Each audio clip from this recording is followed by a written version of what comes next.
எப்பயுமே right wing பாலிடிக்ஸை வந்து engage பண்ணும் பொழுது வந்து நீங்க அவங்களோட உரையாட தொடங்குறீங்களா, அது வந்து பிரச்சனை. நீங்க உரையாடக்கூடாது, ஆனா அவங்களை அம்பலப்படுத்தணும். களத்தில் நீங்க நேருக்கு நேராக சந்திக்கணும், வீதிகளில் போய் சந்திக்கணும். நீ சொன்னது தப்புன்னு ஒத்துக்கிறையா இல்ல விழட்டுமா அப்படின்னு கேட்டாதான், அடி விழணுமா அப்படின்னு கேட்டாதான் அவன் வந்து தான் சொன்னது பொய், நான் இனிமே இதை செய்ய மாட்டேன் அப்படின்னு ஒத்துக்குவான். நீங்க வந்து மென்மையா போய் ஐயா நீங்க இப்படி எல்லாம் பேசக்கூடாது, ஆதாரம் கொடுங்க அப்படின்னு சொன்னா நீ போய் முதல்ல ஆதாரத்தை எடுத்துக்கிட்டு வா அப்படின்னு தான் சொல்லுவாங்க. கருத்தை வந்து கருத்தாக தான் எதிர்கொள்ளணும். உங்களை எல்லாம் பச்சை மட்டையில் அடிக்கணும், அதுதான் என்னுடைய உரிமை. உங்களை எல்லாம் இப்படி நான் வந்து இது பண்ண போறேன், நான் சொல்றதெல்லாம் நீ நம்பணும், நீ அப்பதான் நீ தமிழன், இல்லைன்னா தமிழன் இல்லை அப்படின்னு பேசிட்டு இருக்காரு. உங்களை வந்து அழிப்பதுதான் என்னுடைய கொள்கை, இந்த ஜனநாயகமே இருக்கிறதே ஒரு அபத்தமான ஒண்ணுன்னு பேசிக்கிட்டு இருக்கிற ஒருத்தனுடைய உரிமைக்காக நீங்க நிக்கிறதுல என்ன அர்த்தம் இருக்கும்? எவ்வளவு தூரம் நீங்க வந்து அந்த பாலிடிக்ஸை வந்து எவ்வளவு தூரம் நீங்க ஒரு மூலையில அடக்கி ஒடுக்கி வைக்கிறீங்களோ அவ்வளவு தூரம் தான் இந்த ஸ்பேஸ் வந்து டெமோக்ராட்டிக் ஸ்பேஸா இருக்கும். அவ்வளவு தூரம் தான் மக்களுடைய பிரச்சனைகளை பத்தி பேசக்கூடிய களமா இருக்கும். இன்னைக்கு வந்து பல்கலைக்கழக மானிய குழு ஒரு புதுசா வந்து இந்த மாதம் முழுக்க அது ஒரு பிரச்சனை. தமிழ்நாடு சட்டமன்றத்தில் ஒரு தீர்மானம் நிறைவேற்றி ஒன்றிய அரசுக்கு அனுப்புனாங்க. ஒன்றிய கல்வி அமைச்சருக்கு ஒரு கடிதம் எழுதினாங்க முதலமைச்சர். மற்ற மாநில முதலமைச்சர்களும் இதுக்கு எதிர்ப்பு தெரிவிக்கணும்னு ஒரு கடிதம் எழுதினாங்க. பெரிய பிரச்சனை. நம்ம நாட்டினுடைய கல்வி நிறுவனங்கள் எல்லாத்தையும், தமிழ்நாட்டுடைய கல்வி நிறுவனங்களை நீட் வந்து எவ்வளவு பெரிய பிரச்சனையோ அதை விட வந்து பல மடங்கு பிரச்சனை கொண்டது இது. எல்லா கல்வி நிறுவனங்களையும் அவங்க கட்டுப்பாட்டில் எடுத்துக்கிட்டு போறாங்க. கல்வியாளர்கள் அல்லாதவங்களை கல்வி நிறுவனங்களுக்கு பிரின்சிபலாவோ அல்லது வந்து துணைவேந்தராவோ மற்றதாவோ நியமிக்கிறதுக்கு அவங்களுக்கு அதிகாரம் வழங்கக்கூடியது. அது வெறும் விதிமுறை திருத்தம் அப்படின்னு சொல்றாங்க. இந்த விதிமுறைகளை நீங்க ஏத்துக்கலைன்னா நீங்க கல்வி நிறுவனங்களே நடத்த முடியாது, நீங்க கொடுக்குற பட்டங்களே செல்லாது அப்படின்னு சொல்றாங்க. இவ்வளவு பெரிய பிரச்சனை நடக்கு, நம்ம என்ன பண்ண முடியும்? ஆனா சீமானுக்கு வந்து நம்ம வரிஞ்சு கட்டிக்கிட்டு பதில் சொல்ல வேண்டிய ஒரு இது அப்படி தள்ளப்பட்டிருக்கும். ஒவ்வொரு முறையும் இந்த பைப்புல ஏதாவது ஒண்ணு இந்த மாதிரி வந்து கோமாளித்தனமா ஏதாவது ஒண்ணு பேசும். இந்த கோமாளித்தனத்துக்கு நம்ம வந்து திரும்ப திரும்ப திரும்ப திரும்ப பதில் சொல்றதோ, விவாதத்துக்கு வாங்க நானும் வரேன் அப்படின்னு சொல்றதோ, இந்த சவால் விடுறதோ, இது வந்து அதுக்கு தீர்வே. வணக்கம், இது அரண்சை. நான் தேவா பாஸ்கர். நேர்காணலில் ஆய்வாளர் தமிழ் காமராசன் அவர்கள். வணக்கம். வணக்கங்க. மருதின் தோழரை நான் ஒரு நேர்காணல் பண்ணியிருந்தேன் சீமான் விவகாரம் தொடர்பாக. அதில் அவருடைய பல கருத்துக்களை முன் வச்சிருந்தாரு. ரொம்ப மையமா சீமானோட வளர்ச்சி, அதற்கு பின்னாடி பலர் இருந்திருக்காங்க, அவர்களை நோக்கி ஒரு கேள்வி முன் வச்சிருந்தாரு. பெரியார்கள் நம்ம அவங்கள எடுத்துக்கலாம், அவங்கள நோக்கி சில கேள்விகளை முன் வச்சிருந்தாரு. அண்ட் எப்போ பரிசீலனை பண்ண போறோம், இன்னொரு சீமான் உருவாகாம இருக்க, இன்னொரு நபர் இப்படி வளராம இருக்க நம்ம என்னென்ன விஷயங்களை பரிசீலனை செய்யணும் அப்படின்ற கேள்வி முன் வச்சிருந்தாரு மையமாக. அதை வச்சு நீங்க ஒரு பதிவு ஒன்று போட்டிருந்தீங்க, உங்களுக்கு இருக்க மாற்றுக்கிறது ஒரு பதிவாக நீங்க ஃபேஸ்புக்ல போட்டிருந்தீங்க. அதை தொடர்ச்சியாக தான் இந்த இன்டர்வியூ. முதல்ல அதுல என்ன டிஃபரன்சஸ் உங்களுக்கு இருந்ததுன்றதை பேசலாம், அதுல இருந்து நம்ம இந்த இஷ்யூவை அப்ரோச் பண்ணலாம். என்ன மாற்றுக்கிறது உங்களுக்கு இருந்தது அந்த நேர்காணலை பொறுத்தவரை? முதல் கேள்வி வந்து இன்னொரு சீமான் உருவாகாம இருக்கிறது அப்படிங்கிறதுல பிரச்சனை. நம்ம முன்னாடி ஒரு சீமான் இருந்துகிட்டு இருக்காரு, அவரை எப்படி எதிர்கொள்ள போறோம் அப்படிங்கிறதான் நம்ம முன்னாடி இருக்கிற பிரச்சனைன்னு நினைக்கிறேன்.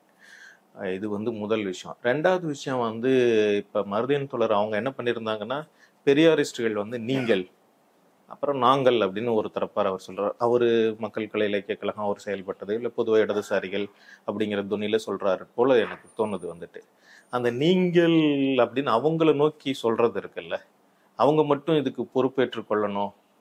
நீங்க உங்களோட பாயிண்ட் அப்படின்றது சீமான் வளர்ச்சிக்கு பெரியார்கள் மட்டுமே காரணம், ஒரு நபர் காரணம், ஒரு குறிப்பிட்ட இயக்கம் காரணம் அப்படின்னு நான் சொல்ல மாட்டேன். சரிங்களா? அது வந்து ஒட்டுமொத்த தமிழ் சமூகத்துக்கும் அதில் பொறுப்பு இருக்கு. இல்லை, இங்க நடந்துகிட்டு இருந்த அரசியல் போக்குல இருந்து தான் அவர் எழுந்து வந்தாரு. அந்த அரசியல் போக்குல எதிர் முனையில இருந்தவங்களும் கூட நேர்மறையாகவோ எதிர்மறையாகவோ வந்து பங்களிப்புகள் செய்திருக்கலாம். அதனால வந்து குறிப்பிட்ட பெரியாரிஸ்ட் அமைப்பு தலைவர்கள் மேல மட்டும் அந்த பொறுப்பை சுமத்துவது அவ்வளவு சரியானது அப்படின்னு எனக்கு தோணல. இது ஒரு பிரச்சனை. ரெண்டாவது பிரச்சனை வந்து இது வந்து திமுக எதிர்ப்பு வந்து இதுல வந்து ஒரு மையமான பிரச்சனையா இருக்கு அப்படின்னு சொல்றாங்க.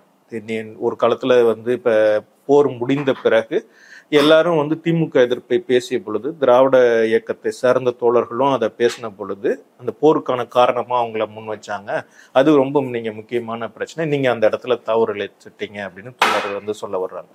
எனக்கு அது கூட முக்கியமான பிரச்சனைன்னு தோணலை. திமுக எதிர்ப்பு அப்படிங்கிறது அதுல ஒரு பகுதி தான். சீமான் வளர்ச்சியில சீமான் அரசியல்னு ஒண்ணு இருக்குது இல்லையா, அதுல ஒரு சின்ன புள்ளி தான் வந்து அது. உண்மையாகவே ஒரு பெரிய பிரச்சனை வந்து என்னதுன்னு சொன்னா, நம்ம வந்து நடந்துகிட்டு இருந்த ஒரு ஆன்டி கேஸ்ட் மூவ்மெண்ட், இல்லை ஆன்டி பிராமின் மூவ்மெண்ட், பிராமின் பனியாவுக்கு எதிரான ஒரு எதிர்ப்பு இயக்கம், அரசியல் போக்குகள் இருக்குல்ல, அதை வந்து நம்ம தொலைச்சிட்டோம்.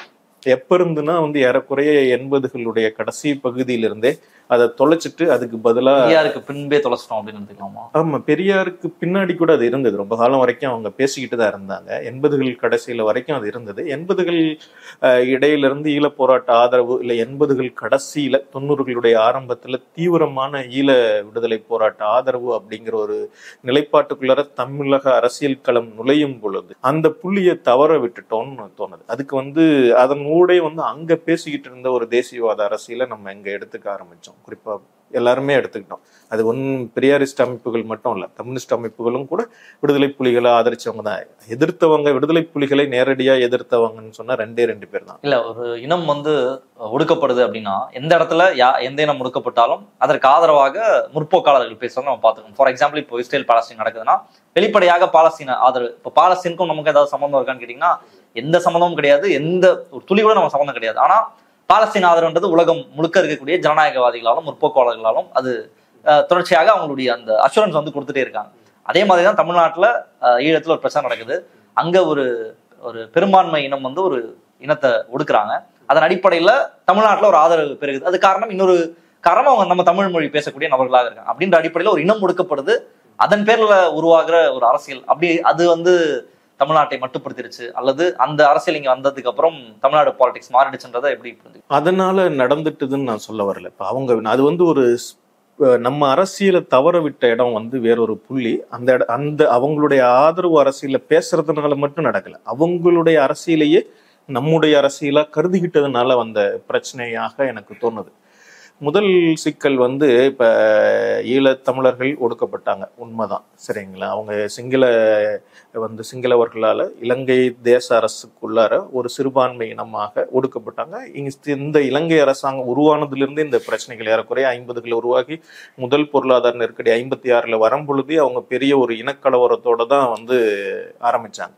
இப்ப எப்படி நமக்கு வந்து தேச பிரிவினை அப்படிங்கிறதே ஒரு பெரிய கலவரத்தோட ரத்தம் தோய்ந்த வரலாறோட நம்ம இந்திய அரசு அப்படிங்கிறது ஒண்ணு தொடங்குச்சோ, அதுல நம்ம இல்லை. ஏன்னா வடக்கு மக்களுக்கு, வடமேற்கு மக்கள் பெரிய துன்பத்தை அனுபவிச்சாங்களோ அதே மாதிரிதான் வந்து அவங்களும் 56 இனக்கலவரம் அப்படிங்கிறது அந்த தேச அரசனுடைய ஒரு பகுதியாவே அது இருக்கு. ஒரு சிறுபான்மையினர் அதுக்கு என்ன தீர்வு அப்படிங்கிறது தமிழ் மக்கள் மத்தியில வெவ்வேறு விவாதங்கள் மற்றதெல்லாம் நடந்துச்சு. அது இருக்கட்டும்.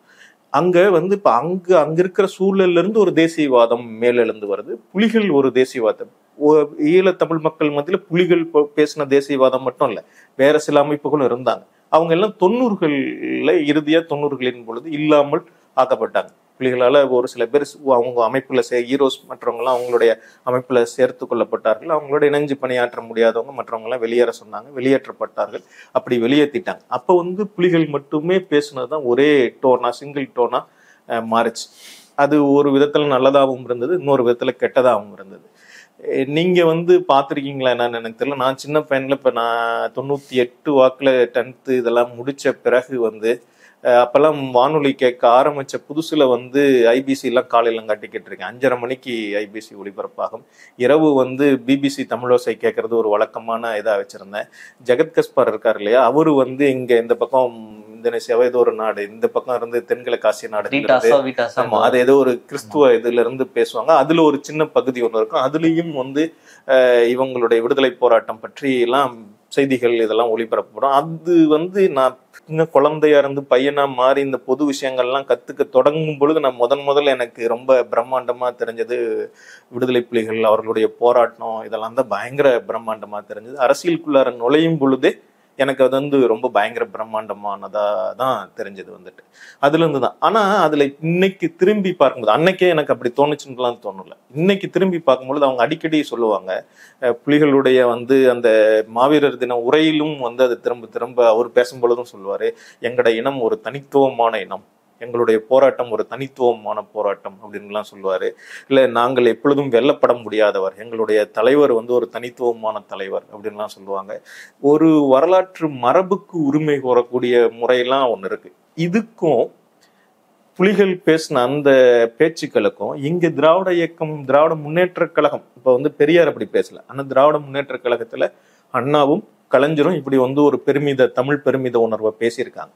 அதுக்கும் ஒரு சின்ன வித்தியாசம் இருக்குதுன்னு எனக்கு தோணுது. 2 பேரையும் வேறுபடுத்தி காட்டணுங்கிறதுக்காக தான் சொல்றேன். இவங்க மேல இவங்க கீழே அப்படிங்கிறதுக்காக சொல்ல வரல.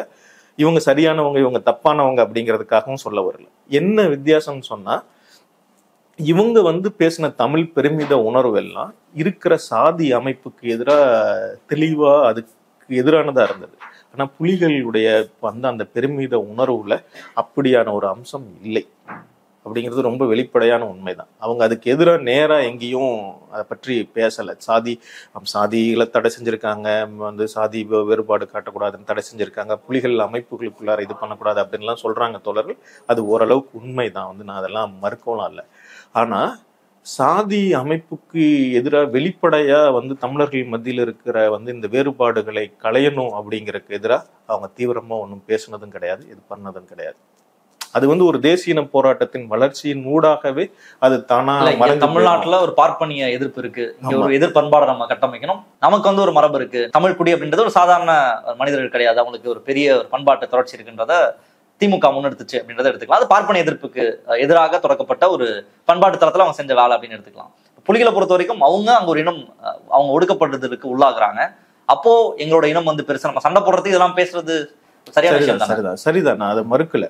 இதுல என்ன சிக்கல்னு சொன்னா, இப்ப இவங்க வந்து அத்தோட மட்டும் நிக்கல. இன்னைக்கு வந்து இப்ப இரும்பின் தொன்மையை பற்றி அறிவிச்சாங்க இல்லையா, அதுல முதலமைச்சரோட உரையும் கூட இருக்குது. இன்னைக்கு எடுத்து படிச்சு பாருங்க.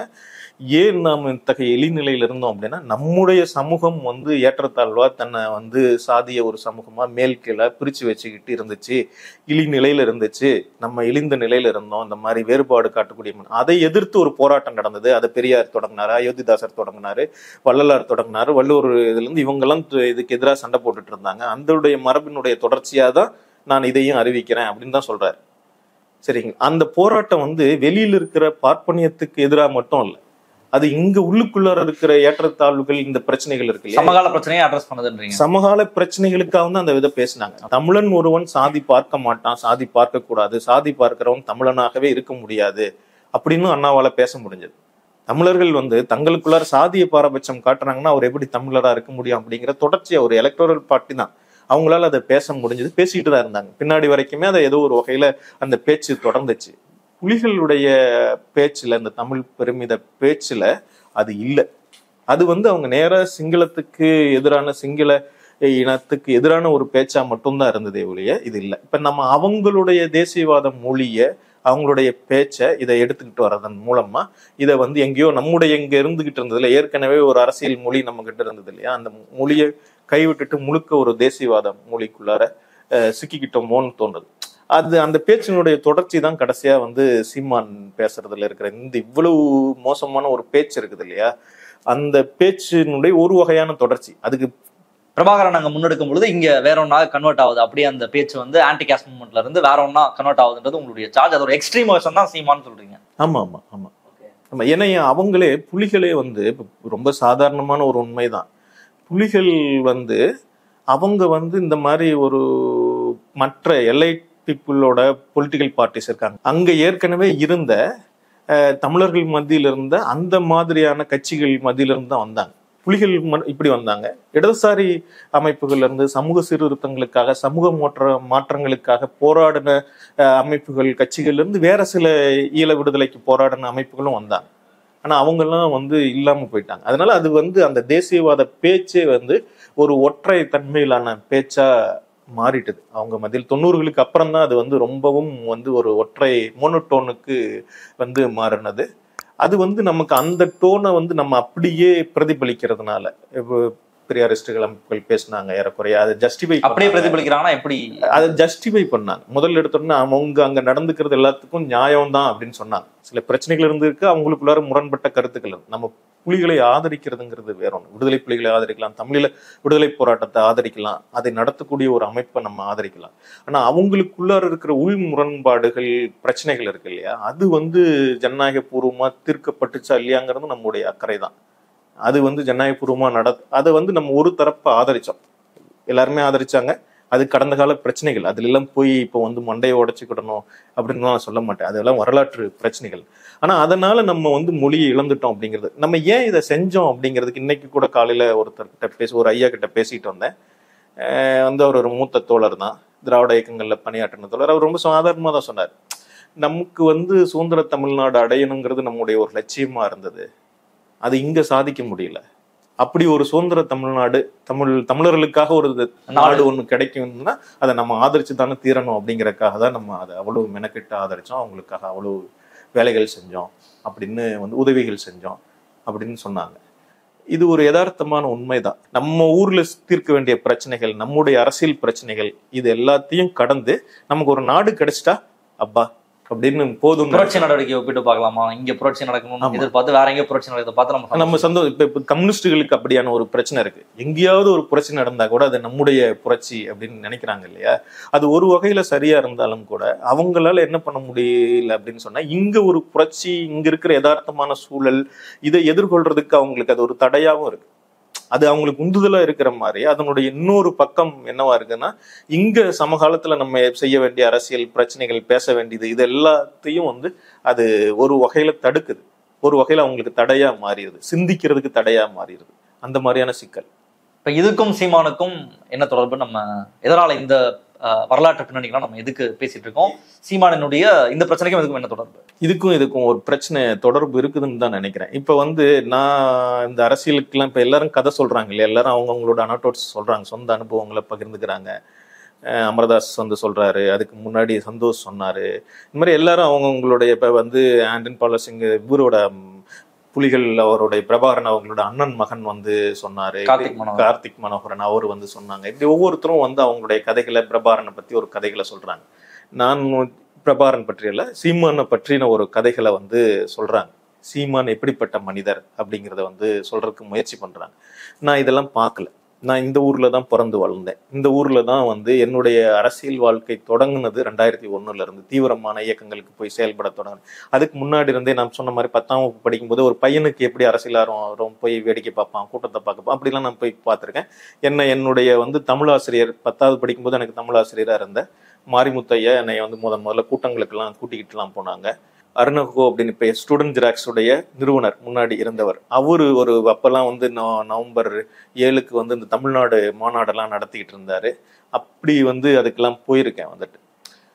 அப்படி போகும் பொழுது வந்து இந்த இதுக்கெல்லாம் போயிட்டு இதுக்கெல்லாம் வந்த தொடங்கின உடனே எனக்கு வந்து முதல்ல இப்படியான அது ஒரு சாகசம் நிறைந்ததா இருந்தது, பயங்கர வந்து உணர்ச்சி ஊட்டக்கூடிய ஒண்ணா இருந்தது. அதுல இருந்து இந்த அரசியல் இதுக்கெல்லாம் வந்து அதுக்கு பிறகு வந்து நான் பெரிய எதிர்பார்ப்போட ஈழ விடுதலை போராட்டத்தை யாராலுமே தோற்கடிக்க முடியாது, அது கண்டிப்பா வெற்றி பெற்றுதான் தீரும். இப்ப 2005 உங்களுடைய எண்ணமா இருந்ததா இல்ல ஒட்டுமொத்தமாக? எல்லாம் ஏறக்குறைய அந்த காலத்துல நான் பார்த்தேன். இப்ப எதிரா இருக்கிறவங்க வந்து என்ன, இப்ப சிபிஎம் தோழர் ஒருத்தர் வந்து இது கண்டிப்பா தோத்துதான் போகும், நீங்களாம் ஜெயிக்கவே மாட்டீங்க அப்படின்னு, சும்மா அவங்க வந்து தோத்து போகணும் அப்படிங்கறக்காக சொன்னாங்கன்னு சொல்ல வரல. அவங்க ஒரு எதிர் அரசியல் மனப்பாங்குல இருந்து அப்படி சொல்ல வந்தாங்க. சில பிரச்சனைகள்லாம் திரும்ப திரும்ப சுட்டி காட்டுவாங்க. இல்லைங்க நாங்க ஜெயிக்கதான். நான் மாக்கைக்க தோழர்களோட யாரு கூட இப்ப எனக்கு தொடர்பு இல்லை, எனக்கு இது இல்லை, நான் வேறொரு அமைப்புல இருந்தேன். அவங்க வந்து ஈழ விடுதலை போராட்டத்தை ஆதரிச்ச அமைப்பு தான். அப்படிலாம் இல்லை, புலிகள் கண்டிப்பா ஜெயிக்க தான் செய்வாங்க, அவங்களுக்கு வந்து பயங்கரமான யுத்த தந்திரம்லாம் வச்சிருக்காங்க, பின்வாங்கிட்டு திரும்ப வந்து இது பண்ண போறாங்க அப்படின்னு எல்லாம் தான் பேசிட்டு இருந்தோம். இப்ப இதுல இருந்துதான் அந்த அரசியல் பிரச்சனையவே கொஞ்சம் கொஞ்சமா அதுக்கப்புறம் தான் வந்து புரிஞ்சுக்க தொடங்குறோம். புலிகள் வந்து தோல்வி அடைஞ்சிட்டாங்க. தோல்வி அடையிற தருணங்களுக்கு முன்னாடி இருக்குல்ல, 2008ஆம் அந்த ஒரு ஆண்டு இருக்குல்ல, அந்த கடைசி போர் 2009 மே வரைக்குமே கூட, அந்த 2009 ஜனவரி டு மேலாம் பல பேர் வந்து ரொம்ப மன அழுத்தத்துல, இறுக்கத்துல, தொடர்ச்சியா வந்து என்ன பண்றதுன்னே தெரியாம ஏதாவது ஒண்ணு பண்ணி வந்து அங்க இருக்கிற ஜனங்களுக்கு நம்ம உதவி செய்ய முடியாதா, ஒரு போர் நிறுத்தம் கொண்டு வந்துட முடியாதா அப்படிங்கிற இதுல இருந்துதான் நிறைய பேர் அப்ப இங்க தமிழ்நாட்டுல அரசியல் இதெல்லாம் வேலை செஞ்சுட்டு இருந்தாங்க. ரொம்ப தீவிரமான வந்து எல்லாரும் தான் செஞ்சாங்க, யாரோ ஒருத்தர் எல்லாம் செய்யல. போருக்கு எதிராக வந்து போராடுறதுல தமிழ்நாட்டு மக்கள் அப்ப வந்து முஸ்திபா வேலைகளை செய்யறதுல, அப்படியான இயக்கங்களுக்கு உதவி செய்யறதுல, மற்றதுல எல்லாம் இருந்தாங்க. போர் தோல்வியில போய் முடிஞ்சிட்டு ஒரு பேரழிவுல முடிஞ்சிட்டது, என்ன பண்றதுன்னு தெரியல. அப்படி ஒரு திக்பிரம பிடிச்ச மாதிரியான ஒரு நிலைமை வந்து இங்கேயும் தான் நிலவுச்சு. இப்படி இருக்கு இல்லையா, இப்படி இருக்கிறதுல இருந்து எப்படி இப்படி ஒரு மொல்ல மாதிரி முடிச்சவைக்கான மனிதர்கள் வந்தாங்க. சீமான் மாதிரியான ஒரு மனிதர் வந்து எப்படி வந்தாரு, அதை கேபிட்டலைஸ் பண்ணி தானே வராரு. அதுதான் எப்படி இப்படி இவ்வளவு ஜனங்க செத்து போனதுல இருந்து, இவ்வளவு ஒரு மகத்தான விடுதலை போராட்டம் அப்படின்னு நம்ம சொல்றதுல இருந்து எப்படி இப்படியான மனிதர் வந்தாரு அப்படிங்கறதா எனக்கு ஆச்சரியமா இருக்கு. இப்ப கூட நான் திரும்பி நினைச்சு பார்க்கும்போது அதை தான் நினைச்சு பாக்குறேன். என்ன நடந்துச்சுன்னு சொன்னா, இப்ப நான் இதுவும் ஒரு அனக்டோட் தான். உங்களுடைய பார்வை? என்னுடைய பார்வை தான். சரிங்களா? இப்ப போர் முடிஞ்ச உடனே எல்லா இயக்கங்கள் மத்தியிலயும் என்ன நடந்துச்சுன்னு சொன்னா, இந்த போர் வந்து தோத்து போனதுக்கு, இந்த ஈழ விடுதலை போராட்டத்தை தோற்கடிச்சதுக்கு யார் காரணம் அப்படிங்கிற ஒரு பேச்சு எழுந்த பொழுது, வழக்கமாக கம்யூனிஸ்ட் அமைப்புகள், ஆளும் வர்க்கம் அமைப்பு, இது இந்த மாதிரியான இதெல்லாம் இருந்தது. ருப்பே வந்து ஒரு கட்டுரைலாம் எழுதின ஆஸ்பெக்ட்ஸ் ஆஃப் இந்தியாஸ் எக்கனாமியில் ஒரு கட்டுரைலாம், சிறப்பான கட்டுரைகள்லாம் அதுக்கப்புறம் எழுதியிருந்தாங்க, இது பண்ணியிருந்தாங்க. வேற அவங்களுடைய பரிசீலனைகள் இருந்தது. மகாய்கா தோழர்களும் அவங்க பங்குக்கு அவங்க வந்து இந்த மாதிரி புலிகள் இப்படி ஆரம்பத்திலிருந்தே ஜனநாயக பண்புடையவர்களா இல்லை, அதுதான் இந்த மாதிரியான தோல்விகளுக்கு காரணம், அதுவும் ஒரு காரணம்னு அவங்க இது பண்ணியிருந்தாங்க. இதெல்லாம் நடந்திருந்தாலும் கூட இங்க நடந்த பேச்சுக்கள் வந்து ஒரே நேரத்தில் இதுக்கெல்லாம் காரணம் வந்து மலையாளிகள் தான் காரணம் அப்படின்னு ஒரு மட்டு பேசி முடிச்சாங்க. எல்லாரும் பேசினாங்க. இன்னும் காரணம் இப்படி சின்ன சின்ன புள்ளிகளை எல்லாம் இணைச்சு எல்லாத்தையும் பேசினாங்க. அப்புறம் வந்து பயங்கர வேடிக்கையா என்ன பண்ணாங்கன்னா, இல்ல தெலுங்கர்கள் தான் காரணம். பாருங்க, இங்க இருக்கிறவங்களுக்கும் நாய்க்காரன். இப்ப இதெல்லாம் எந்த காலகட்டம்? ஏன்னா நான் வந்து இது 2009 போர் முடிந்த பிறகு 2009 இருந்து 11, 12 வரைக்குமே இந்த பேச்சுக்கள் ரொம்ப தீவிரமா இருந்துச்சு. நான் வந்து 9th ஸ்டாண்டர்ட் படிச்சுட்டு இருந்தேன். இப்போ 2009 காலகட்டத்துல நான் என்ன பார்ப்பேன்னா, மே 17 முடிஞ்ச பிறகு திமுக மேல, கலைஞர் மீது தான் இந்த விமர்சனம் வந்து முன்வைக்கப்படுது. மலையாளி அந்த நேரத்திலேயே வந்து அவங்க வந்து சில பேர் வெளியுறவுத்துறை அமைச்சர்கள் இருந்தாங்க, மலையாளிகள். இது வெளியுறவுத்துறை செயலாளர்கள், ஐநாவுல வேலை செஞ்சவங்க, மற்றவங்க எல்லாம் இருந்தாங்க. அதெல்லாம் ஒரு காரணமா இது பண்ணாங்க. மலையாள அதுக்கப்புறம் கொஞ்ச நேரம் வந்து இப்ப ஐநாவுல வந்து இலங்கைக்கு எதிராக ஒரு தீர்மானம் கொண்டு வரப்பட்ட பொழுது அதை வந்து அப்ப கியூபா வந்து அமெரிக்கா கொண்டு வந்த தீர்மானத்தை எதிர்த்தாங்க. உடனே வந்து தமிழர்களுக்கு எதிரானவங்க கம்யூனிஸ்டுகள் பாருங்க அப்படின்னு சொல்லி எல்லாரும் பேச ஆரம்பிச்சோன்னே, கம்யூனிஸ்டுகளா இருந்த சில அமைப்புகள் அந்த இதுல இருந்து வெளியேறினாங்க. இல்ல அவங்க திருத்தல்வாதிகள் அப்படின்னு இவங்க நியாயம் சொன்னாங்க. இப்படியானதான் இருந்தது. சில பேர் வந்து கியூபாவுக்கு சில விளக்கங்கள்லாம் கொடுக்க முடியுமா அப்படி எல்லாம் பாக்குறதுக்கு முயற்சி பண்ணாங்க. இந்த பேச்சுக்களுடைய வந்து ஒரு பகுதி தான் வந்து என்னதுன்னு சொன்னா, கலைஞர் மேல அப்ப வந்து அவங்க கோபம் இருந்தது. ஏன்னா இப்ப 2009 போர் முடியுது, மே மாசம் அதே நாடாளுமன்ற தேர்தல் இருக்கு. நாடாளுமன்ற தேர்தலில் அவங்க ஒரு கணிசமா வெற்றி பெற்றிருக்கிறாங்க, ஆட்சி தொடரப்போகுது. இருந்தாலும் வந்து இவங்க இங்க ஒரு சிறுபான்மை அரசு, இவங்களுக்கு உரிய எண்ணிக்கை இல்லாத ஒரு அரசாங்கமா அங்க தமிழ்நாட்டுல தொடர்ந்துகிட்டு இருக்காங்க. அவங்க வந்து அங்க கவர்மெண்டோட ஒரு பேச்சுவார்த்தை நடத்த, போர் அந்த எலெக்ஷனே பிரச்சனையா தொடங்குச்சு. அவங்கள நெருக்கடி கொடுக்கறதுல காங்கிரஸ் வந்து பயங்கர இது பண்ணாங்க. இவங்க திரும்ப வந்து அமைச்சரவை வாங்குறது, இதுல எல்லாம் பிரச்சனை எல்லாம் வரும். அதெல்லாம் வந்து என்ன நடந்ததுன்னா, பாருங்க, அமைச்சரவைக்காக பேசுறாகிட்டு இருக்காரு, ஆனா ஈழ போருக்காக பேசினாரு அப்படிங்கிற பேச்சுக்கள் எல்லாம் பெருசா இதெல்லாம் நடந்துச்சு. இந்த பேச்சுக்கள் அப்படிங்கிறது அரசியல் ரீதியான விமர்சனமாவே, இங்க இருக்கிறவங்க மேல அரசியல் ரீதியான விமர்சனங்கள், அங்க இருக்கிறவங்கள மேல அரசியல் ரீதியான விமர்சனங்கள் அப்படிங்கிறத தாண்டிலாம் இந்த பேச்சு வந்து ஒரு சதி கோட்பாட்டு பேச்சாவே திரும்ப திரும்ப திரும்ப திரும்ப வளர்ந்துகிட்டே வந்துச்சு. நேரா நம்ம நியாயமா நினைச்சு பாருங்க, அவ்வளவு பெரிய போர் நடந்து முடிஞ்சிருக்கு, புலிகள் தோற்கடிக்கப்பட்டாங்க, பிரபாகரன் கொல்லப்பட்டாரா இல்லையாங்கிறத பத்தி அப்ப 2 வேறுபட்ட கருத்துக்கள் இருந்தது. கொல்லப்பட்டுட்டாரு அப்படிங்கிற ஒரு எண்ணமும் இருந்தது, இல்ல அவர் தப்பிச்சு போயிருக்காரு, இது பொய் அப்படிங்கிற ஒரு எண்ணமும் இருந்தது. சரி, இருக்கட்டும். அதை விட முக்கியமானது, அங்க அவ்வளவு மக்கள் வந்து கொல்லப்பட்டவர்களை தவிர மீதி உயிரோடு இருக்கிறவங்க வந்து அவங்களுக்கு அடிப்படையான வசதிகள் உடனடியா செய்யணும் இல்லையா? போர் நடந்த பகுதி இப்ப போர் இல்லை, சிவில் பகுதிகளுக்கு என்ன, ராணுவத்துக்கு என்ன வேலைன்னு கேட்கணும் இல்லையா? அந்த கைது செய்யப்பட்ட எல்லா போராளிகளுக்கும் அவங்க போர் வந்து அவங்க தனிப்பட்ட காரணத்துக்காகவே இலங்கை ராணுவத்தோட சண்டை போட்டுக்கிட்டு இருந்தாங்க, ஒன்றும் இல்லை. எல்லாருக்கும் பொது மன்னிப்பு வழங்கப்படணும் அப்படின்னு கோரப்பட்டிருக்கணும் இல்லையா? போர் குற்றம், இனப்படுகொலை நடந்திருந்தா அதை பற்றி விசாரிப்பதற்கு ஒரு ஆணையம் அமைக்கப்பட்டு இவங்க விசாரிக்கப்படணும் அல்லது வந்து இவங்க தண்டிக்கப்படணும்னு கேட்கப்பட்டிருக்கணும் இல்லையா? அதுக்கான இயக்கம் இங்க பெருசா நடந்திருக்கணும் இல்லையா? அப்படி எதுவும் நடக்கல. இங்க நடந்தது என்னதுன்னு சொன்னா, வந்து ஒவ்வொரு முறையும் வந்து அந்த ஒவ்வொரு ஆண்டு நினைவு நாளும் வரும் பொழுது, 2010க்கு அப்புறம் ஒவ்வொரு ஆண்டு நினைவு நாளும் வரும் பொழுதுதான் நமக்கு சில செய்திகள்லாம் வரும். ஒவ்வொரு செய்தியா, இப்ப பாலச்சந்திரன் வந்து கொல்லப்பட்டது, அந்த பையன் போய் அங்க உட்கார்ந்து இருக்கிறது, அவன் அதுக்கப்புறம் பிணமா இதாகிறது, இப்படி ஒவ்வொரு சின்ன சின்ன செய்திகளும் வந்து ஒவ்வொரு முறையும் திரும்ப திரும்ப திரும்ப வந்து ராஜபக்சே கொலை குற்றவாளின்னு அறிவிக்கப்படணும் அப்படிங்கிறது ஒவ்வொரு முயற்சியும் ஒவ்வொரு முறையும் வருமே ஒழிய, நான் அதை தப்புன்னு சொல்ல மாட்டேன். அதை விட பெருசான இயக்கங்கள் இல்லை, சின்ன சின்ன இயக்கங்கள் நடந்தது, இதா இருந்தது. இவங்க வந்து அதுக்கு பதிலா இப்படி வந்து இந்த ஐநா வந்து இதுக்கு ஒரு வாக்கெடுப்பு நடத்தணும், பொது வாக்கெடுப்பு நடத்துக அப்படிங்கிற மாதிரி ஒரு முழக்கத்தை வச்சு நடத்தினாங்க. இல்லைன்னா இனப்படுகொலையாளி ராஜபக்சவை கூண்டிலேற்று, தூக்கிலேற்று அப்படின்னு எல்லாம் பயங்கர எக்ஸ்ட்ரீமான முழக்கங்கள்லாம் வச்சு நடத்தினாங்க இல்லையா? அது ஒரு வகையில இப்ப நீங்க இனப்படுகொலையாளி ராஜபக்சே உண்மை வந்து இலங்கை அரசாங்கம் மோசமா இனப்படுகொலை நடத்துச்சு அப்படிங்கிறது, அதுக்கு ஒரு பொறுப்பான முறையில ஒரு அரசியல் இயக்கத்தை நடத்துறதோ, அதை விட முக்கியமா அங்க உயிரோடு இருக்கிற மக்கள் வந்து அந்த போர் சூழல்ல இருந்து மீண்டு வர்றதுக்கும் கைது செய்யப்பட்டவங்க வந்து மீண்டு வர்றதுக்குமான எந்த ஒரு நடவடிக்கையும் நம்ம எடுக்கல, எந்த ஒரு இயக்கத்தையும் நடத்தல, எந்த ஒரு நடவடிக்கையும் நம்ம மேற்கொள்ளல. இதுக்கு யார் காரணம்? இதுக்கு எல்லாரும் தான் பொறுப்பேற்றுக்கணும்னு நினைக்கிறேன். யாரோ ஒருத்தர் இந்த அமைப்பு அந்த அமைப்புலாம் இல்ல. இதுக்கு பதிலா நம்ம உருவாக்கின பேச்சுக்கள் இருக்கு இல்ல, ஒரு சுவாரஸ்யமான பேச்சுக்கள். ஒவ்வொரு முறையும் சின்ன சின்ன செய்திகள் வரும் பொழுது, அந்த நினைவு நாளின் பொழுது போர்க்குற்றங்கள் சம்பந்தமா வரக்கூடிய செய்திகளை வச்சுக்கிட்டு நம்ம உருவாக்கின பேச்சுக்கள் இருக்குதுல்ல, அந்த படங்களை வச்சுக்கிட்டு நம்ம உருவாக்கின உணர்ச்சி பூர்வமான பேச்சுக்கள் இருக்குது இல்ல, பொய்யான பேச்சுக்களா இருக்கலாம், சில இதுல உண்மை இருக்கலாம், சில இதுல அறகுறை உண்மைகள் இருக்கலாம். இந்த பேச்சுக்கள் எல்லாம் சேர்ந்துதான் இதுக்கெல்லாம் நமக்கு நம்மளை சுத்தி உலகமே நமக்கு சதி செஞ்சுக்கிட்டு இருக்கு, உலகமே நமக்கு எதிரானது, சர்வதேசம் எங்களை கைவிட்டு விட்டுட்டுதுன்னு அவங்க சொல்லுவாங்க. வழக்கமா வந்து இலங்கையை சேர்ந்த ஈழத்தமிழர்கள் வந்து அவங்க வழக்கமா சொல்றதெல்லாம் உண்டு. அந்த மாதிரியான ஒரு டைலாக்ல இருந்து, சதி அப்படிங்கிற டைலாக்ல இருந்து இந்த பேச்சுக்கள்லாம் எங்க கொண்டு போய் முடிஞ்சதுன்னா, இப்படியான வந்து சீமான் மாதிரி வந்து ரொம்ப அந்த பேச்சு வந்து ஏற்கனவே ஒரு தேசிய சொல்லாடல் இருந்தது இல்லையா.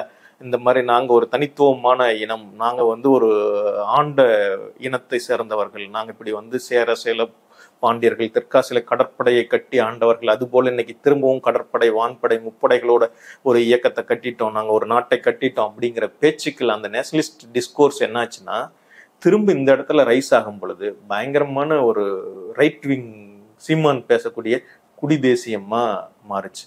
அதை வந்து நம்ம முன்னாடியே கூட இல்லை, அவரு அந்த இது நடந்துகிட்டு இருந்த பொழுதே கூட நாம் தமிழர் கட்டி எழுப்புனதுல எல்லாம் தோழர்களா இருந்தாங்க. நாம் தமிழர் உருவாக்குன போது இருந்தவங்க யாருமே இன்னைக்கு இல்லை, எல்லாரும் தான் போனாங்க. வந்து கோயம்புத்தூர்ல எல்லாம் பொன் சந்திரன் ஒரு தோழர் இருந்தாங்க, அவரும் தான் போனாரு. அவரும் மலையாளி, இங்க வந்து கோயம்புத்தூர்ல இருந்தாரு, இங்கேயே ஒரு இதாகி தமிழராகவே ஆயிட்டாரு. அவரெல்லாம் கூட அந்த அமைப்புல இருந்தாரு. எல்லாரும் தான் போனாங்க.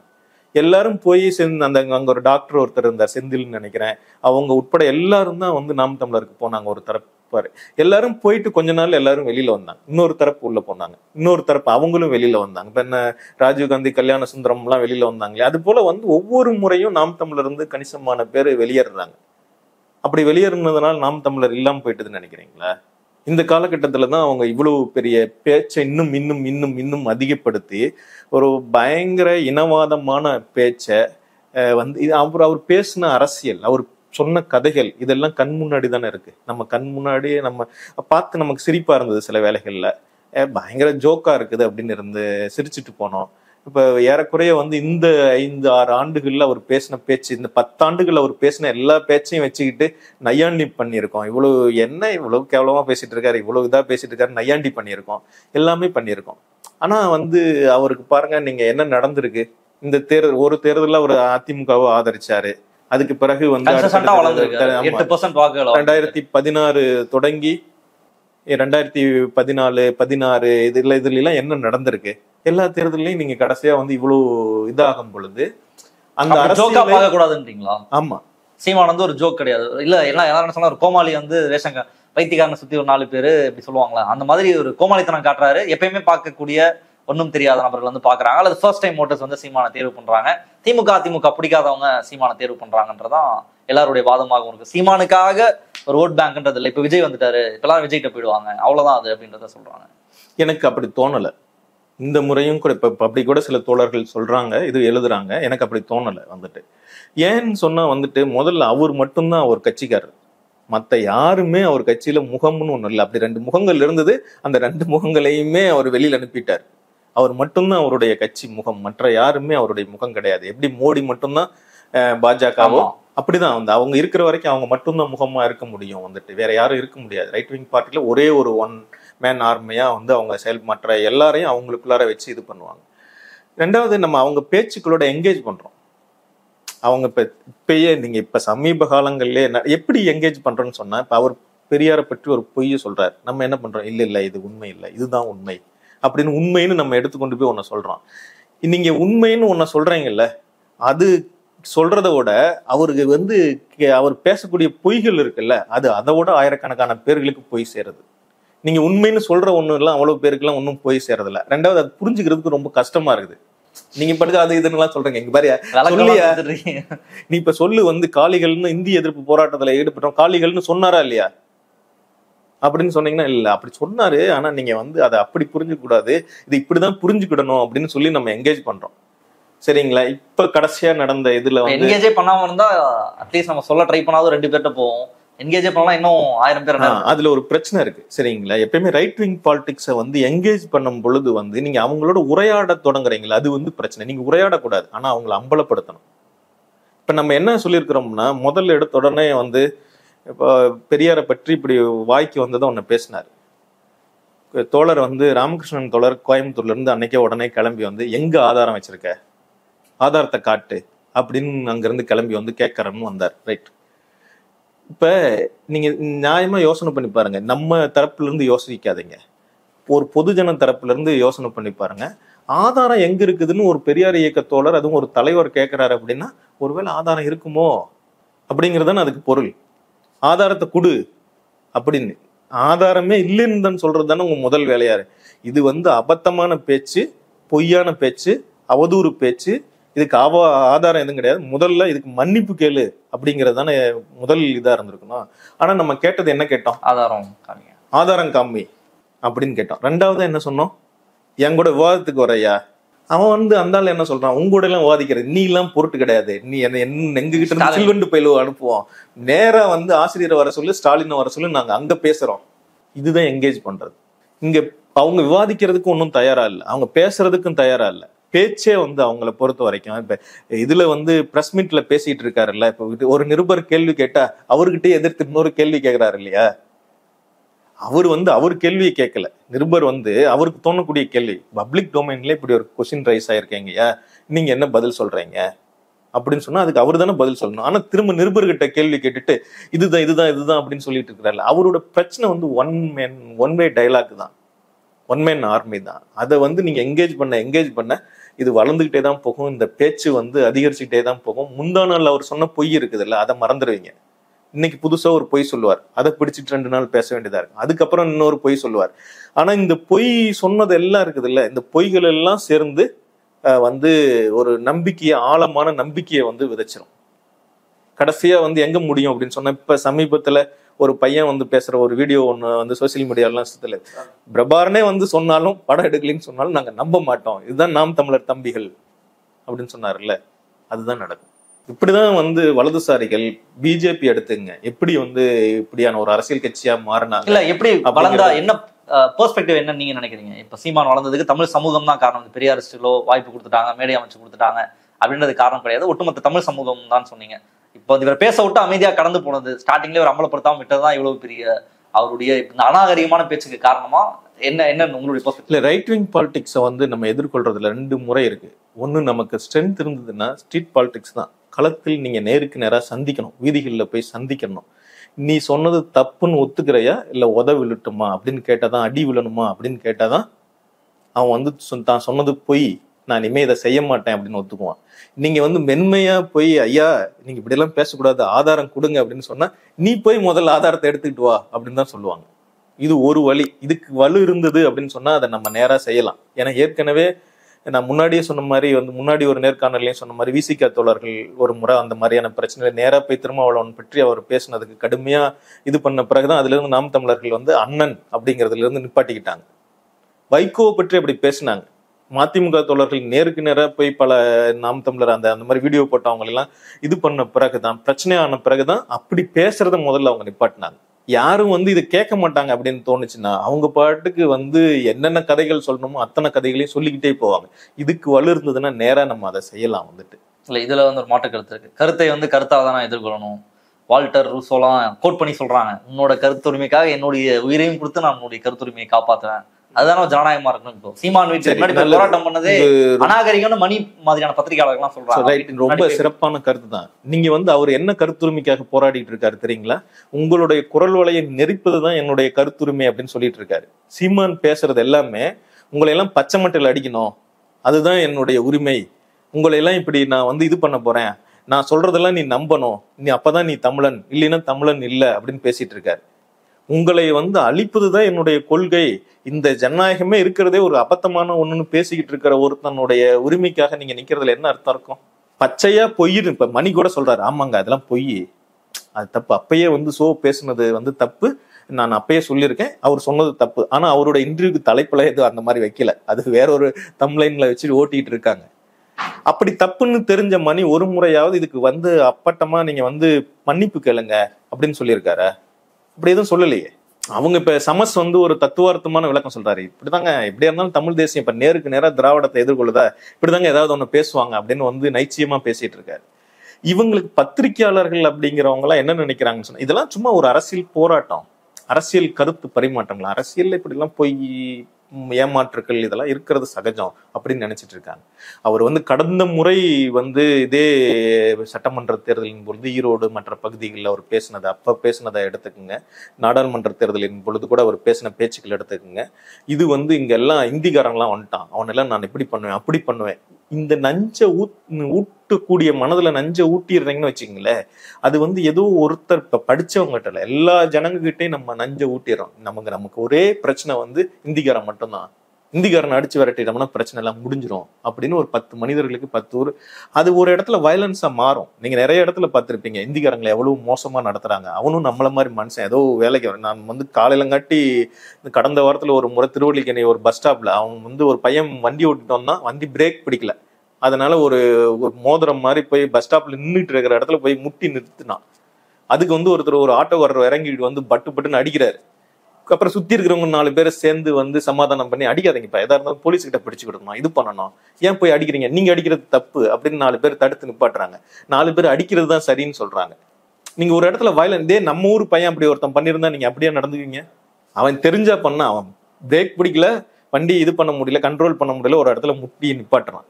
இந்த வயலன்ஸ் வந்து நம்ம பிராக்டிஸ் பண்ணிட்டு இருக்கோம். வயலன்ஸ் மனுஷங்களை வயலன்ஸா மாத்துறது இருக்குல்ல, அது வந்து ஒரு வந்து கும்பல் வன்முறைக்குள்ளார ஜனத்தை தள்ளுறது வந்து ரொம்ப ஈஸி தான், அதுல இருந்து மீட்டெடுக்கிறது வந்து ரொம்ப கஷ்டம். மணிப்பூர் மாதிரி நீங்க தள்ளிடலாம் ஒருத்தனை, அதுல இருந்து அந்த அப்படி வன்முறைக்குள்ளார தள்ளுறான்ல அவனால கூட திரும்ப மீட்டுக்கிட்டு வர முடியாது, அப்படியான ஒரு பிரச்சனையா மாறிடும். உண்மையாலுமே ஒரு வந்து பயங்கரமான வன்முறை பேச்சுக்களை தான் வந்து சீமான் பேசிட்டு இருக்காரு. இதுக்கு வந்து 2 சொன்னீங்க, முதல்ல ஸ்ட்ரீட் ஃபைட்டை தான் அமலம் பண்ணீங்க, இன்னொன்னு என்ன? இன்னொன்னு வந்து ஜனங்களுக்கு அறிவூட்டுற மாதிரியான வந்து கூட்டங்களை நடத்துறது, மற்றது இது எல்லாத்தையும் தான் நம்ம செய்யணும். அதை பச்சையா பேசணும். பெரியார் வந்து கன்னடன், பலிஜா நாயுடு, அதனால ஏத்துக்க முடியாது அப்படின்னு சொல்றாருன்னா அந்த பிரச்சனையை பச்சையா பேசுங்க, நேரா பேசுங்க. ஆமாப்பா அதுல ஒன்றும் இதுதான் அவர், ஆனா இந்த நீங்க நினைக்கிற மாதிரி நம்ம ஊர்ல எப்படி ஜனங்கள் வாழ்றாங்க, நம்ம ஊர்ல எப்படி எல்லா மக்களும் கலந்து பல்வேறு வந்து பகுதிகளில் இருந்து வந்து சேர்ந்துதான் நம்ம இந்த 20ஆம் நூற்றாண்டுலதான் நம்ம வந்து எல்லாரும் தமிழர்களா உணர ஆரம்பிச்சிருக்கோம், தமிழர்களா மாறுறதுக்கு முயற்சி பண்ணிட்டு இருக்கோம். இப்பதான் நம்ம கிட்ட இருக்கிற சாதி வேறுபாடுகள் மற்றதெல்லாம் களைஞ்சுக்கிட்டு ஒரு மொழி குழுமத்தை சேர்ந்தவர்களா நம்ம மாறுறதுக்கு முயற்சி பண்றோம். நம்ம தமிழர்களா இருக்கிறதுங்கிறதோட பொருள் எல்லாம் நம்ம சமமா இருக்கிறது தான், சமத்துவத்தை நோக்கி நடைபெறதான் அப்படிங்கிற பேச்ச ஒவ்வொரு சாதாரண மனுஷனுக்கு மனசுல தைக்கிற மாதிரி கொண்டு போய் சேருங்க. அதுக்குதான் பெரியார் நின்னாரு, அதனாலதான் பெரியார் நமக்கு முக்கியமான தலைவரா இருக்காரு. அவர் எதோ கன்னட பலிஜா நாயுடு, அதனால கன்னட இது தெலுங்குக்காரன், அவர் கன்னடாவா தெலுங்கா எதுவுமே தெரியாம ஏதோ ஒண்ணு உளறிக்கிட்டு இருக்காங்க. இல்ல இவன் கன்னடா, இவன் தெலுங்க, இவன் வந்து இது பண்றான், யார் எதிர்க்கிறவன் எதிர்த்து பேசுறவன் எல்லாம் தெலுங்கு அப்படி இப்படின்னு சொல்லிட்டு இருக்கிறது இல்ல.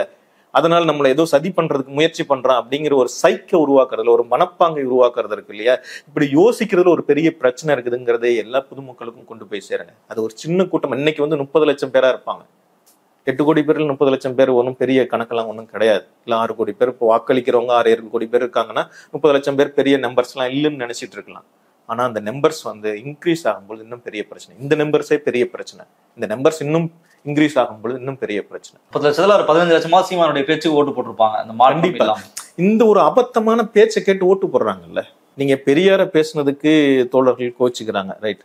சீமான் வந்து பிரபாகரன் பற்றி சொல்லிய கதைகளுக்கு இப்பதானே கோச்சுக்கிறாங்க, இப்ப கோச்சுக்கிறாங்க. இப்ப கோச்சுக்கிட்டு 2-3 பேர் வந்து அவருடைய அண்ணன் மகன் வந்து கார்த்திக் மனோகரன் வந்து சொல்றாரு, அமர்தாஸ் சொல்றாரு, சந்தோஷ் சொல்றாரு, அவங்கெல்லாம் இப்ப பிரபாகரன் மேல மிகப்பெரிய வந்து மதிப்பு வைத்திருக்கிறோம் இப்பதானே சொல்றாங்க. இதுக்கு முன்னாடி வந்து அவர் பேசின கதைகள் மற்றதுக்கெல்லாம் வந்து அவங்க சொல்றாங்க, நாங்க முன்னாடி இருந்தே இது பண்ணாங்க, அது வந்து பப்ளிக் டொமைன்ல எடுபடலை, இல்லை நாங்க எங்க டொமைன்ல நாங்க சொல்லிட்டு இருந்தோம். ஆனா அவ்வளவு ஈழத்தமிழர்களும் சேர்ந்து தானே அவருக்கு உதவி செஞ்சுட்டு இருந்தாங்க. எல்லா ஊர்லயும் தானே வந்து நாம் தமிழருக்கு விடுதலை புலிகள் அறிக்கை இன்னைக்கு வந்துருக்க கூடாது, எப்பயோ வந்துடும், முதல் பொய்ய சொல்லும் போதே வந்திருக்கணும்ன்றீங்களா? ஆமா, விடுதலை புலிகள் அப்படிங்கிற ஒரு அமைப்பு இருக்கானு எனக்கு தெரியல. ஒரு அறிக்கை வந்திருக்கு, ரைட், ஓகே.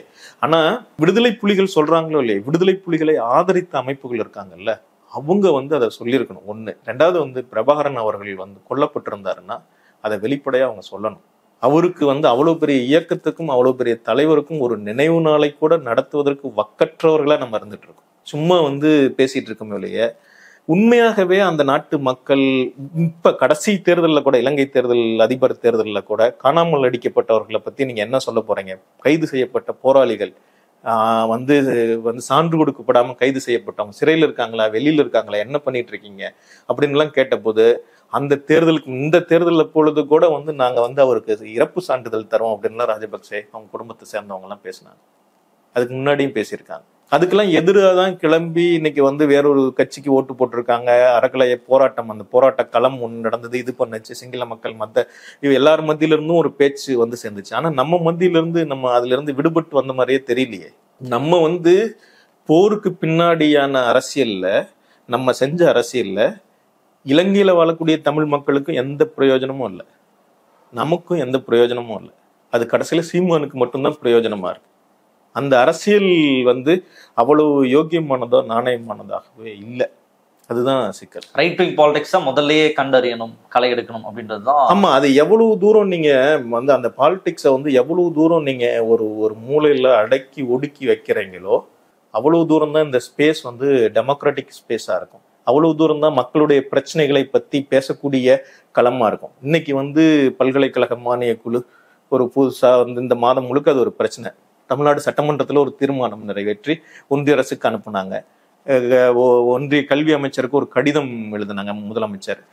மற்ற மாநில முதலமைச்சர்களும் இதுக்கு எதிர்ப்பு தெரிவிக்கணும்னு ஒரு கடிதம் எழுதினாங்க. பெரிய பிரச்சனை. நம்ம நாட்டினுடைய கல்வி நிறுவனங்கள் எல்லாத்தையும், தமிழ்நாட்டுடைய கல்வி நிறுவனங்களை நீட் வந்து எவ்வளவு பெரிய பிரச்சனையும் அதை விட வந்து பல மடங்கு பிரச்சனை கொண்டது இது. எல்லா கல்வி நிறுவனங்களையும் அவங்க கட்டுப்பாட்டில் எடுத்துக்கிட்டு போறாங்க. கல்வியாளர்கள் அல்லாதவங்களை கல்வி நிறுவனங்களுக்கு பிரின்சிபலாவோ அல்லது வந்து துணைவேந்தராவோ மற்றதாவோ நியமிக்கிறதுக்கு அவங்களுக்கு அதிகாரம் வழங்கக்கூடியது. அதை வெறும் விதிமுறை திருத்தம் அப்படின்னு சொல்றாங்க. இந்த விதிமுறைகளை நீங்க ஏத்துக்கலைன்னா நீங்க கல்வி நிறுவனங்களே நடத்த முடியாது, நீங்க கொடுக்குற பட்டங்களே செல்லாது அப்படின்னு சொல்றாங்க. இவ்வளவு பெரிய பிரச்சனை நடக்கு, நம்ம என்ன பண்ணணும்? ஆனா சீமானுக்கு வந்து நம்ம வரிஞ்சு கட்டிக்கிட்டு பதில் சொல்ல வேண்டிய ஒரு இதுக்கு அப்படி தள்ளப்பட்டிருக்கோம். ஒவ்வொரு முறையும் இந்த பைப்புல ஏதாவது ஒண்ணு இந்த மாதிரி வந்து கோமாளித்தனமா ஏதாவது ஒண்ணு பேசும். இந்த கோமாளித்தனத்துக்கு நம்ம வந்து திரும்ப திரும்ப திரும்ப திரும்ப பதில் சொல்றதோ, விவாதத்துக்கு வாங்க நானும் வரேன் அப்படின்னு சொல்றதோ, இந்த சவால் விடுறதோ, இது வந்து அதுக்கு தீர்வே அல்ல அப்படின்னு தான் எனக்கு தோணுது. இன்னொரு சீமான் உருவாகாம இருக்க இந்த சீமானை எதிர்கொள்ள என்ன பண்ணுன்றது இந்த சீமானை வந்து நம்ம வந்து இல்லாமல் ஆக்குறதுக்கே நம்ம உண்மையான பிரச்சனைகளுக்கு நோக்கி போகணும். நம்ம என்ன செஞ்சிருக்கோம் அப்படிங்கிறத நம்ம திரும்ப நினைச்சு பார்க்கணும். நம்ம தோழர்கள் எல்லாருமே நினைச்சு பார்க்கணும். ஈழத்தினுடைய அரசியல் அங்க நடக்கக்கூடிய அதன் மேல உண்மையான அக்கறை இருந்ததுன்னா சும்மா ரொமான்டிக்கா வந்து அதை பார்க்க கூடாது. ரொமான்டிக்கா வந்து புலிகள் வந்து பெரிய சாகசங்கள் செஞ்சு அவ்வளவு பெரிய வான்படையை வச்சிருந்தாங்க, நிலப்படையை வச்சிருந்தாங்க, கப்பற்படையை வச்சிருந்தாங்க அப்படிங்கிறதுல அவ்வளவு பெரிய இயக்கம் இருந்தது. உண்மையாலுமே ஏன் விடுதலை புலிகள் தோல்வி அடைஞ்சாங்க? உண்மையாலுமே அவர்கள் தோற்கடிக்கப்பட்டார்கள்ங்கிறது உண்மைதான். நான் அதெல்லாம் சிங்கள பேரினவாதம் வந்து அந்த பேரினவாத அரசு, இலங்கை அரசு சர்வதேச தன்னுடைய உதவிகளை கொண்டு அவங்க அப்படியான ஒரு இதை கட்டி எழுப்பி அவங்கள வந்து தோற்கடிச்சாங்க. அந்த போருங்கிறது ரொம்ப மோசமானதா இருந்தது. அங்க வந்து மிகப்பெரிய இனப்படுகொலை நடந்தது அப்படிங்கிறதெல்லாம் 100% உண்மை. சரிங்களா? ஆனா சரி, ஏன் வந்து புலிகளால் அப்படியான போரை வந்து எதிர்கொள்ள முடியல அப்படிங்கிறது அவங்களுக்காக கேட்டுக்கிற கேள்வி இல்லை. ஏதோ வந்து புலிகளை வந்து குற்றம் சொல்லி அவங்கள நியாயப்படுத்துறதுக்காக கேட்டுக்க வேண்டிய கேள்வி இல்லை. நமக்கு நாமளே கேட்டுக்க வேண்டிய கேள்வி. ஒண்ணு, போர் காலத்திலையும் போருக்கு பின்னாடியும் கூட தமிழ்நாட்டுல நடந்த ஈழ ஆதரவு அரசியல் அப்படிங்கிறது சரியான நோக்கில் சரியான திசையில் போச்சா அப்படிங்கிறதும் நியாயமா கேட்டுக்கிட்டு பதில் சொல்ல வேண்டியது. ஏதோ மற்றவங்களுக்காக சொல்ல வேண்டியது இல்லை, நமக்கு நாமளே சொல்ல வேண்டியது. அதுல என்ன பிரச்சனை நடந்துச்சு, எங்க நம்ம பெரியாருடைய வந்து இந்த சாதி எதிர்ப்பு அரசியலை, சமூகத்தை மாற்றி அமைக்கணும், சமத்துவத்தை நோக்கி போகணும் அப்படிங்கிற அரசியலை எங்க தவற விட்டோம் அப்படிங்கறத பத்தி அதை கைவிட்டுட்டு நாங்க பிரபாகரனுடைய அரசியலையோ ஈழ அரசியலையோ கையில் எடுக்கல. பெரியாரியுடைய அரசியல் ஒரு பக்கம், இன்னொரு பக்கம் இந்த அரசியல், ரெண்டும் சமமாக தான் நாங்க கையில சண்டை போட்டுட்டே இருக்கோம். இப்போ பிரபாகரனை ஆதரிக்கக்கூடிய எந்த பெரியார் இயக்க தோழர்களும் ஒரு சாதி பிரச்சனைக்கு அவங்க போய் முன்னாடி நிக்கல, ஒரு என்ன சொல்றது, பார்ப்பனிய ஆதிக்கத்தை எதிர்க்காம இல்ல, அவங்க அதை செஞ்சுட்டு தானே இருக்காங்க இத்தனை ஆண்டு காலம். நான் திரும்ப நம்ம நியாயமா நேர்மையா கேள்வி கேட்போம், சரிங்களா? எனக்கு எதிராக தான் நான் கேள்வி கேட்டுக்கிறேன், சரிங்களா? நான் பெரியார் இயக்கத்துல இருந்து வந்தேன், கம்யூனிஸ்ட் இயக்கங்கள்ல கொஞ்ச காலம் வேலை செஞ்சேன். இப்ப எல்லாரையுமே ஆதரிக்கிறேன். நான் இன்னும் இயக்கங்கள்ல எதுலையும் இல்லை, தள்ளி நின்று எல்லாரையுமே ஆதரிக்கிறேன். எல்லாருக்கூடையுமே ஏதாவது நிகழ்ச்சிகள் போறது வர்றது இருக்கேன். சாதி ஒடுக்குமுறைகளுக்கு எதிராக இந்த 20 ஆண்டுகள்ல எப்படி மாறி இருக்கு, அதுக்கு எதிராக நம்ம ஏதாவது தீவிரமான இயக்கங்களை நடத்தி இருக்கிறோமா? இப்போ பார்ப்பன பனியாவுக்கு எதிராக தான் இருக்கு, ஆனாலும் களத்துல அது எப்படி இருக்குன்னா தலித் நான் தலித் அப்படிங்கிறத டிவைட் ஆயிருக்கு. கண் முன்னாடி நடக்கக்கூடிய ஊர்ல மற்றதுல எல்லா இடத்துலயும் அது கண் முன்னாடியான பிரச்சனை. உண்மையாலுமே பார்ப்பனர் அல்லாதார் மக்கள் தலித் மக்கள் மீது செய்யக்கூடிய ஒடுக்குமுறைகளை தவறுன்னு உணர்ந்து நம்ம எல்லாரும் சேர்ந்து நின்றுதான் இந்த மாநில உரிமைகளுக்காக நிக்கணும் அப்படிங்கிற உணர்ச்சியை பெற்றிருக்கிறோமா? அப்படி எதுவும் நடந்த அப்படி நடக்கலைங்கிறது மட்டும், அப்படி எதுவும் இயக்கமே நம்ம நடத்தின மாதிரி தெரியலையே.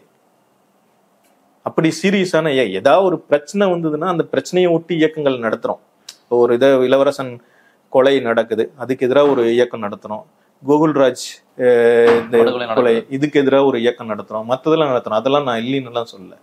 ஆனா தலித் மக்களுடைய விடுதலை அப்படிங்கிறது இந்த சமூகத்தினுடைய மற்றவர்களுடைய விடுதலையும் சேர்ந்ததுதான். அவங்க மீதான ஒடுக்குமுறைகளை எதிர்த்த போராட்டங்கிறது மற்றவங்க எல்லாருடைய போராட்டம் தான் அப்படிங்கிற உணர்ச்சி நம்ம மத்தியில் எந்த அளவுக்கு வளர்ச்சி அடைஞ்சிருக்கு. பாகுபாடு காட்டுறது, நீங்க வன்முறையை தவிர்த்துட்டு எவரிடே லைஃப்ல இவ்வளவு பாகுபாடுகளோட நடத்தப்பட்டு இருக்காங்க இல்லையா, அதுக்கு எதிராக என்ன இயக்கம் நடத்தி இருக்கோம்?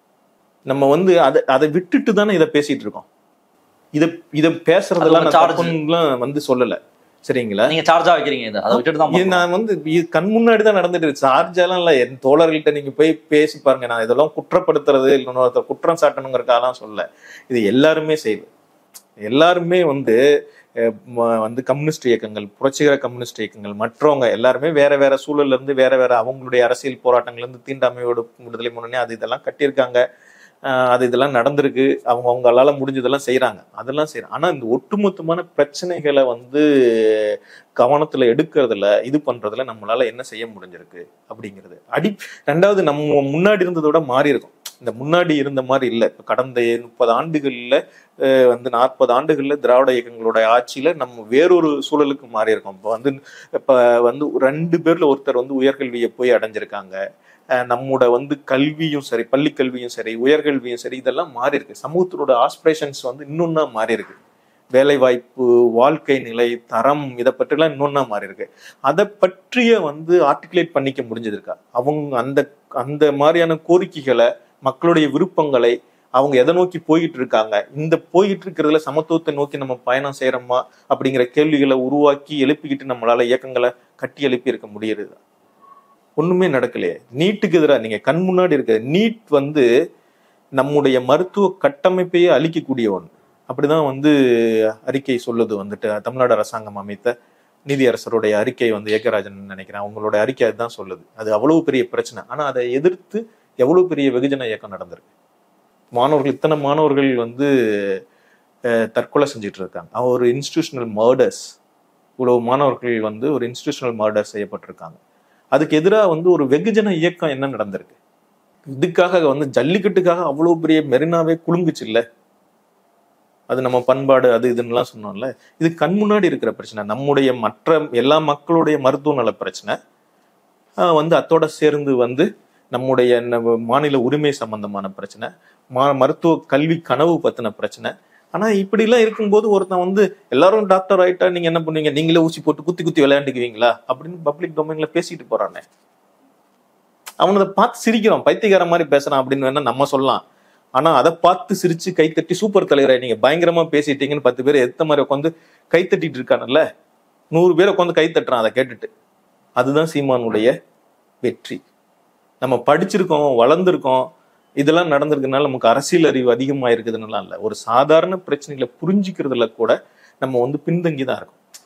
ஒவ்வொரு அமைப்புகளுமே சரி, ஒவ்வொரு அமைப்புகளுமே இதுல வந்து கண்ணும் கருத்துமா இயக்கங்களை கட்டியெழுப்புறதுலையும் இதையும் வந்து நான் அமைப்புகளுக்கு ஆலோசனை எல்லாம் சொல்ல, இது ஒரு வேண்டுகோள் தான். அப்படி இருந்தால் தான் ஒழிய இந்த மாதிரியான அபத்தமான பேச்சுக்கள் எல்லாம் வந்து சமூகத்தின் மத்தியில எடுபடாம இருக்கிறதுக்கான வாய்ப்பா இருக்கும். இல்லைன்னா இந்த பேச்சுக்கள் வந்து இப்படியே தான் தொடரும். ஒரு வந்து பயங்கரமான ஒரு ஐடியலிஸ்ட் டோன்ல ஒரு கோமாளித்தனமான பேச்சுக்கள்லாம் பார்க்கறதுக்கு நமக்கு பயங்கர புரட்சிகரமா தோணும். இந்த ஆள் பயங்கரமா பேசுறாரு, இந்த மாதிரி யாரால பேச முடியுமா அப்படின்னு நினைச்சிட்டு இருப்பாங்க.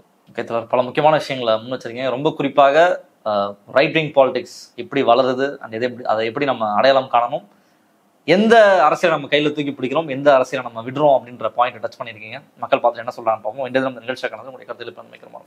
நன்றிங்க. மற்றவர்கள் சந்திப்போம். நன்றி, வணக்கம். அரண்சை நண்பர்களுக்கு வணக்கம். அரண்சை ஊடகம் சுயேட்சையாக இயங்குவதற்காகவே உருவாக்கப்பட்டது. நாம் செய்கிற வேலை உண்மையிலேயே மக்களுக்காக செய்கிறோம் என்பதை நீங்கள் நம்பினால், வாய்ப்பு இருந்தால் இந்த ரேசர் பே கியூஆர் கோடுக்குள்ளே நீங்கள் வந்து அதை ஸ்கேன் பண்ணி எங்களுக்கு உங்களால் இயன்றதை விருப்பம் இருந்தால் ஆதரவு தெரிவிக்கலாம்.